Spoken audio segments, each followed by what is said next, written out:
Okay students, अभी तक जो मैंने आप लोगों को इक्वेशन नंबर 1 किया था, डेट इज़ KF और concentration A and molar concentration B is equal to KR, that is reverse reaction, constant of reverse reaction and molar concentration of C and D।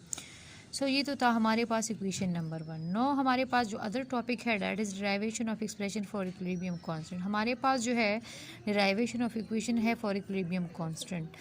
तो ये फर्स्ट वन रिएक्शन जो है that is very helpful for this reaction according to the dynamic equilibrium. जैसे आप सबको पता है, हमने प्रीवियस लेक्चर में बार बार मैंने आप लोगों को बताया है कि डायनेमिक इक्विलिब्रियम में हमारे पास जो है both the rate of both reaction, rate of forward and reverse reaction and the concentration of reactant and the products will be constant. ये हमारे पास कांस्टेंट होंगे, ठीक। तो इससे हमारे पास जो है डिराइवेशन ऑफ इक्विलिब्रियम कांस्टेंट जो है इस इक्वेशन से डिराइव होगा।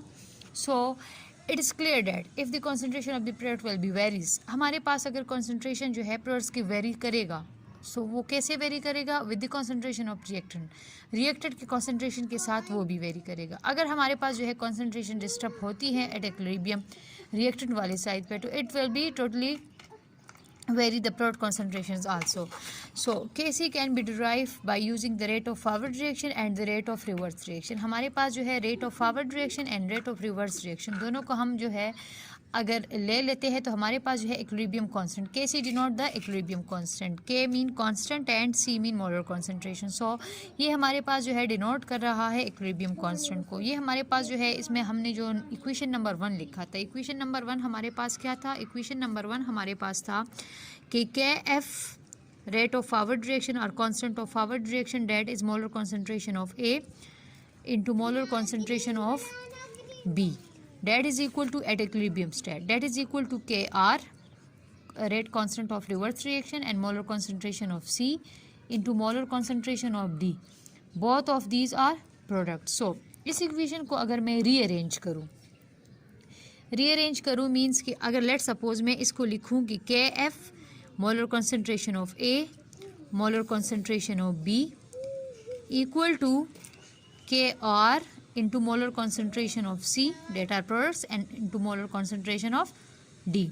KR को अगर मैं कहती हूँ कि यहाँ से मैंने इक्वेशन की उस साइड पर लेके जाना है, सो यहाँ पर चूँकि इक्वल का साइन है, सो KR को यहाँ से कट करने के लिए मैं यहाँ पर भी KR लगाऊंगी। सो तो इक्वेशन हमारे पास बन जाएगा KF and KR, that is equal to concentration of A, concentration of equal नहीं होगा, ये हमारे पास into होगा, and B will be equal to molar concentration of product C and molar concentration of D. अगर इसको मज़ीद मैं कहती हूँ कि यहाँ से हम मोलर कंसंट्रेशन ऑफ रिएक्टेंट जो है वो मैं यहाँ से दूसरे साइड पे शिफ्ट करना चाहूँ, तो हमारे पास जो है रिएक्शन क्या बन जाएगा? कैंसिल हो के हमारे पास ये आ जाएगा इस साइड पर, molar concentration A into molar concentration B आ जाएगा हमारे पास। सो ये इक्वेशन हमारे पास कैसे लिखा जाएगा? ये इक्वेशन आप लोग यहाँ पर देखें, हमारे पास KF divided by KR is equal to molar concentration of the product divided by molar concentration of reactant. ये हमारे पास है इक्वेशन नंबर 2। लेकिन चूंकि हमारे पास KF and KR both are the rate constant, ये हमारे पास रेट कांस्टेंट्स है। So where Kc is equal to rate constant of forward reaction divided by rate constant of reverse reaction. हमारे पास जो है वो Kc बराबर है, because Kc is also a rate constant, so ये हमारे पास बराबर है forward reaction and reverse reaction के। देयरफॉर अगर इसकी जगह में रेट कांस्टेंट की जगह में इसकी वैल्यूज़ लिखूँ, जैसे आप लोग इक्वेशन नंबर 2 में हमने डिराइव की है, तो KF is equal to, KF की जगह हमारे पास C एंड D आएगा। So Kc is equal to C molar concentration of C and D divided by molar concentration of A and D। So K हमारे पास क्या है? इक्विलिब्रियम कांस्टेंट है एंड C डिनोट कर रहा है मोलर कंसंट्रेशन। तो K हमारे पास किस चीज़ की इक्वल हुआ? K हमारे पास जो है इक्वल हो गया molar concentration of the products into the molar concentration of reactant. So definition को हम देखते हैं। Equilibrium constant Kc is the ratio, ये बेसिकली हमारे पास क्या है? ये हमारे पास एक रेशियो है of mathematical product of the concentration of the product at equilibrium to the product of the concentration of reactant. इसका मतलब क्या हुआ, आप लोग नीचे यहाँ पर देखें कि कैसे हमारे पास किस चीज़ के बराबर है। आप लोग इक्वेशन से भी इसको देख सकते हैं। अगर इक्वेशन में आप लोग देखें तो ये हमारे पास मोलर कॉन्सेंट्रेशन प्रोडक्ट के हैं और ये हमारे पास है मोलर कॉन्सेंट्रेशन रिएक्टेंट के। यहाँ पर प्रोडक्ट और प्रोडक्ट हमारे पास किस चीज़ को डिनोट कर रहा है, मैथमेटिकल प्रोडक्ट्स को डिनोट कर रहा है। So Kc is defined as the product of the concentration of the product, molar concentration of the product divided by product of the molar concentration of the reactant. तो ये हमारे पास जो है इस चीज़ को डिनोट कर रहा है। अगर हमारे पास जो है जनरल रिएक्शन हमारे पास यहाँ पर small A and capital A plus small B and capital C से डिनोट हो रहा है। ये हमारे पास let suppose A B C and D on the product side, ये क्या डिनोट कर रहा है, ये हमारे पास डिनोट कर रहा है the coefficient and these are basically the molar concentration of A, molar concentration of B, molar concentration of C and molar of concentration of D। Kc में जो है हमारे पास जो है Kc is equal to molar concentration of the products raised to the power of their coefficient। ये हमारे पास जो coefficient होंगे, जो वैल्यू होगा वो raised to the power होगा, divided by molar concentration of reactant raised to the power of their coefficient। तो A, B, C and D are the coefficient of the A, B, C and D। हमारे पास जो है ये उसके coefficient जो है ये इसके कोफिशिएंट है, सॉरी इसकी कोफिशिएंट भी है और ये हमारे पास जो है इसके मोलर कॉन्सेंट्रेशन को भी डिनोट कर रहा है कि कितने मोल्स ऑफ A एंड कितने मोल ऑफ B जो है वो रिएक्ट करके हमारे पास कितने मोल ऑफ C एंड कितने मोल ऑफ D बनाते हैं। तो हमेशा हमारे पास क्या होता है, केसी में हमारे पास जो है coefficient are raised to the power of reactants या to the power of the product. So it shows the concentration of reactant and products. ये हमारे पास जो है concentration of reactant and products जो है वो हमारे पास बताता है। तो देन ये तो था हमारे पास जो है रेट कांस्टेंट, इक्विलिब्रियम कांस्टेंट था हमारे पास। अगर आप लोग अपने बुक के पेज नंबर 9 पे देखें तो यहाँ पर हमारे साथ बहुत सारे ऐसी रिएक्शंस है जिसके लिए आप लोगों को Kc लिखना पड़ेगा कि आप लोग इस रिएक्शन के लिए Kc लिख दें। कि अगर इस रिएक्शन को जो हमारे पास अभी तो आप लोगों ने जनरल रिएक्शन इसमें देखा था कि जनरल रिएक्शन था, अगर जनरल रिएक्शन के अलावा अगर हम ये वाला रिएक्शन कंसिडर करते हैं that is present on your page number 9, तो आप लोगों का इसमें क्या होगा, यहाँ पर आप लोग देख सकते हैं बोर्ड पे। अगर इस रिएक्शन को मैं लिखती हूँ that is nitrogen plus H2 that will gives us ammonia, जैसे पहले भी मैंने आप लोग को बताया था प्रीवियस लेक्चर्स में भी। So this is a reversible reaction. इसके लिए हम Kc वैल्यू कैसे फाइंड आउट करेंगे, Kc value will be equal to the molar concentration of the product. So molar concentration of product हमारे पास क्या है, प्रोडक्ट इज़ एमोनिया। कोफिशिएंट उसका क्या है, उसका कोफिशिएंट जो है वो हमारे पास 2 है। So that will be raised to the power divided by molar concentration of the reactants. Nitrogen के साथ हमारे पास कोई वैल्यू नहीं है, कोई मोलर कॉन्सेंट्रेशन नहीं है। सो यहाँ पर molar concentration of the hydrogen and the coefficient is raised to the power. Clear.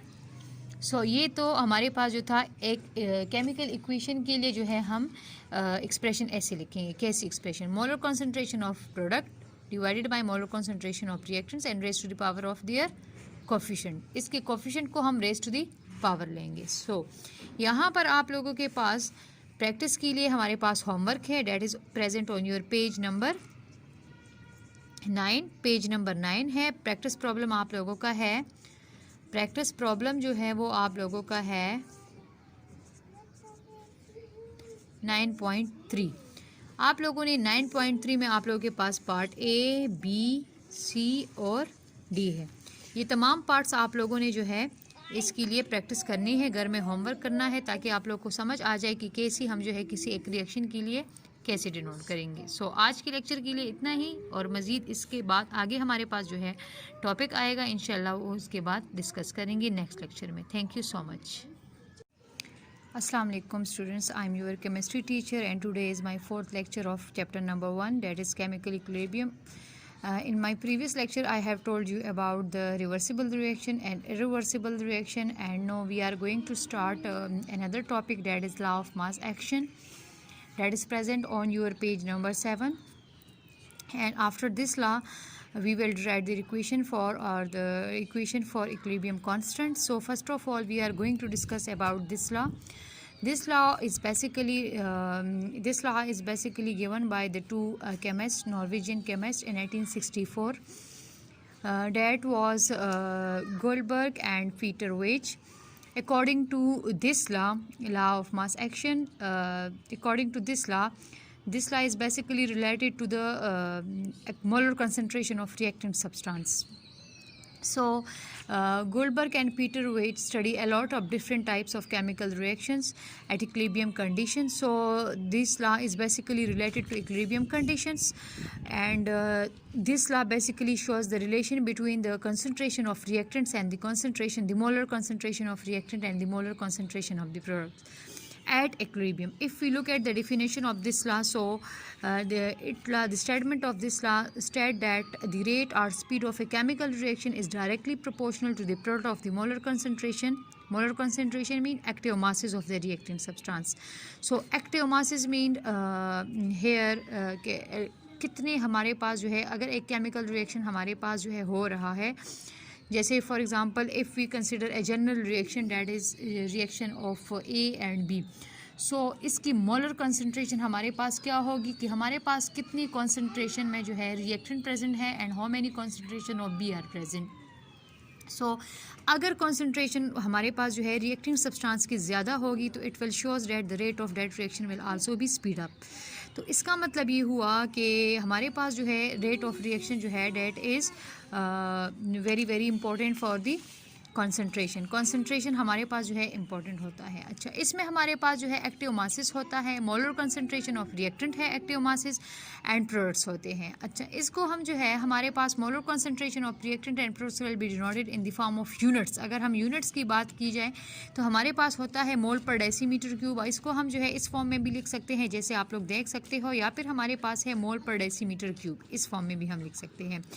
Representation of molar concentration of reactant हम कैसे करते हैं, that was represented by a square bracket, जैसे कि आप लोग देख रहे हो यहाँ पर. स्क्वायर ब्रैकेट में हम क्या करेंगे, रिएक्टेंट सब्सटेंस को क्लोज करेंगे तो it will shows that the molar concentration of that substance. Clear. So molar concentration of reactants will be equal to square bracket into reactants and the molar concentration of product will be equal to the square bracket and product. So according to the law of हमारे पास क्या होगा कि हमारे पास ये होगा कि the rate of forward reaction will B has direct relation with the reactants. The molar concentration of reactant की मोलर कंसंट्रेशन रिएक्टेंट की कितनी है, अगर इसकी मोलर कंसंट्रेशन हमारे पास रिएक्टेंट की ज़्यादा होगी तो इट मीन्स कि हमारे पास जो है रिएक्शन का रेट, फॉरवर्ड रिएक्शन का रेट उतना ही फास्ट होगा.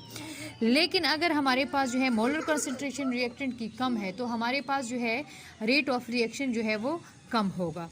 सो इसी तरह अगर हम देखें rate of reverse reaction, so it will has direct relation with the molar concentration of the products. उसका जो है रेट ऑफ रिवर्स रिएक्शन का डायरेक्ट रिलेशन होगा with the molar concentration of the products होगा. देन इसके अलावा हमारे पास जो है अगर हम एग्जांपल से इसको जो है कंसिडर करें एक जनरल रिएक्शन को, लेट्स सपोज हमारे पास जो है A and B are reactants and C and D are the products. So look at this example.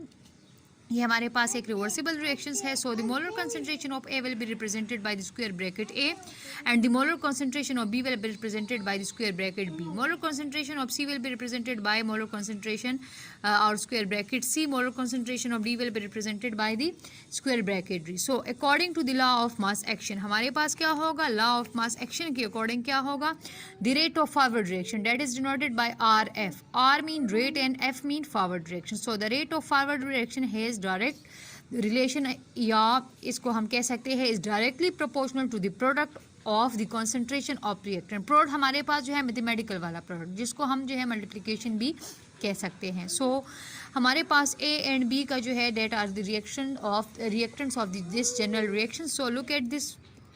हमारे पास क्या है, rate of forward reaction has direct relation with molar concentration of A into molar concentration of B. या फिर इसको हम ऐसे भी लिख सकते हैं कि R F rate of forward reaction is equal to K F into the molar concentration of both reactants. Clear. So where K F क्या है, के एफ हमारे पास रेट कांस्टेंट है किस चीज़ का, हमारे पास जो है रेट कांस्टेंट है फॉरवर्ड रिएक्शन. हाँ, नेक्स्ट हमारे पास जो आता है that is rate of reverse reaction. अब रेट ऑफ रिवर्स रिएक्शन जो है वो किस पे डिपेंड करेगा, वो डिपेंड करेगा molar concentration of the products पे। जैसे हमारे पास अगर मोलर कॉन्सेंट्रेशन जो है वो प्रोडक्ट्स का ज़्यादा है तो उस हिसाब से हमारे पास जो है रेट ऑफ रिवर्स रिएक्शन जो है वो इंक्रीज होगा। सो look at this one, rate of reverse reaction is equal to r mean rate and r mean this small r represent the rate of reverse reaction. So this is reverse and this is rate of reverse reaction. So rate of reverse reaction has direct relation with the molar concentration of C and D. C and D in the general reaction are the products. So r is equal to kr. Kr again is the rate constant and that is for the reverse reaction. So C and D. At equilibrium हमारे पास क्या होगा, जैसे हम पहले भी पढ़ चुके हैं कि at the stage of equilibrium the rate of forward reaction will be equal to the rate of reverse reaction. हमारे पास जो क्या होगा, हमारे पास रेट ऑफ फॉरवर्ड रिएक्शन भी इक्वल होगा to the rate of reverse reaction. इसके साथ साथ हमारे पास जो है concentration of the products and the concentration of reactant will be concentration of the products and concentration of the reactant हमारे पास क्या होंगे, कॉन्स्टेंट होंगे हमारे पास एट इक्विलिब्रियम स्टेट। तो हमारे पास जो है अगर हम देखें, अगर rate of forward reaction and rate of reverse reaction हमारे पास जो है वो इक्वल है तो इसको हम यूँ भी लिख सकते हैं कि R F is equal to R R. अगर इसकी हम वैल्यू जो है इसमें पुट करते जाएं तो आर एफ हमारे पास इक्वल था किस चीज़ की, K F into molar concentration of reactant is equal to K R into molar concentration of the product. तो ये हमारे पास क्या था, ये हमारे पास इक्वेशन 1 डिराइव हुआ है। इसको मैंने नंबर 1 इसलिए दिया है क्योंकि आगे जब हम इक्विलिब्रियम कांस्टेंट के लिए इक्वेशन डिराइव करेंगे तो वो हमारे लिए इसमें हेल्पफुल होगा। सो दिस इज़ इक्वेशन नंबर 1 और इसको आप लोग जो है याद रखिए क्योंकि डिराइवेशन ऑफ एक्सप्रेशन जब हम इक्विलिब्रियम कांस्टेंट के लिए करेंगे तो उसमें हमारे पास इक्वेशन 1 जो है ये बहुत ज़्यादा ज़रूरी होगा। तो ये तो था हमारे पास लॉ ऑफ मास एक्शन। हमारे पास लॉ ऑफ मास एक्शन क्या था, वो हमारे पास basically Guldberg and Peter Waage ने दिया था हमारे पास देन। और अकॉर्डिंग टू इस लॉ के मुताबिक हमारे पास क्या था कि मोलर कंसंट्रेशन जो है, मोलर कंसंट्रेशन और rate of reaction both has a relation. अगर मोलर कंसंट्रेशन ज़्यादा होगी, हमारे पास जो है कंसंट्रेशन ऑफ रिएक्टेंट ज़्यादा होगा तो हमारे पास speed of reaction will be greater. अगर हमारे पास जो है कौन सी रिएक्शन का स्पीड अप होगा, फॉरवर्ड रिएक्शन का स्पीड अप होगा। सो अगर हमारे पास the molar concentration of the products अगर ग्रेटर है तो इट मीन्स कि हमारे पास जो है वो रिएक्शन जो है, कौन सा रिएक्शन हमारे पास स्पीड अप होगा, रिवर्स रिएक्शन हमारे पास स्पीड अप होगा। तो ये हमारे पास था लॉ ऑफ मास एक्शन। इसके आगे हमारे पास जो है डिराइवेशन ऑफ इक्वेशन है that is for equilibrium constant और वो आपको इंशाल्लाह इस दूसरे पार्ट में मैं आप लोगों को बताऊँगी। So thank you so much.